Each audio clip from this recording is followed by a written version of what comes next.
সকল প্রকার অসুস্থতা থেকে বেঁচে থাকতে চাইলে আপনি অবশ্যই এই দোয়াটা বেশি বেশি পড়বেন। আমাদের এমন একজনও মানুষ পাওয়া যাবে না যার মধ্যে কোনো অসুস্থতা নেই।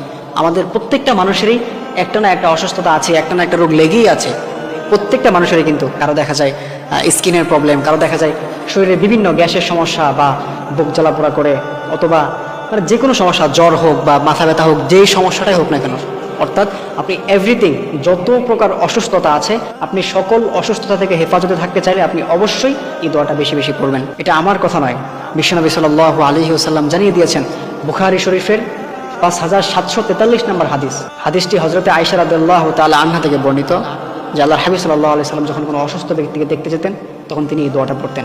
এজন্য আমরা যদি এই দোয়াটা পড়তে পারি তাহলে অবশ্যই আমরা সকল প্রকার বিপদ আপদ থেকে হেফাজতে থাকতে পারবো।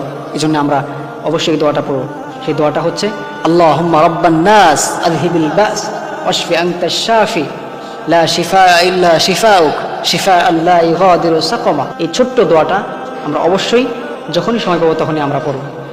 আমরা সুস্থ থাকার জন্য, আমরা যেন অসুস্থ না হয়। যারা অসুস্থ আছে অবশ্যই তাদেরকে আপনি দোয়াটা পড়ে দিতে পারেন, আল্লাহ তাআলা তাদেরকে সুস্থ করে দিবেন। অথবা যারা অসুস্থ হননি, সুস্থ আছেন, আপনারা অবশ্যই এই দোয়াটা বেশি বেশি পড়বেন।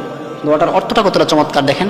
হে আল্লাহ, আপনি আমাদের রব, আপনি সকল কষ্ট দূর করে দেন, আপনি সকল আরোগ্য দানকারী। আপনি আমাদেরকে এমন আরোগ্য দান করেন যে আরোগ্যর কাছে কোনো রোগই অবশিষ্ট না থাকে।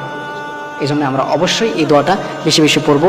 এই দোয়াটা আমরা যদি বেশি বেশি পড়তে পারি, আপনি নামাজের যে কোনো সময়, এটার কোনো সময় না যে আপনাকে এখন পড়তে হবে বা তখন পড়তে হবে, আপনি যখনই সময় পান আপনি এই দোয়াটা পড়বেন। আর যদি কোনো অসুস্থ ব্যক্তিকে দেখতে যান বা তার পাশে বসেন তখন আপনি অবশ্যই এই দোয়াটা পড়বেন। এই দোয়াটা আপনি যদি করতে পারেন ইনশাআল্লাহ তাআলা আপনি সকল প্রকার অসুস্থতা থেকে আপনি হেফাজতে থাকতে পারবেন।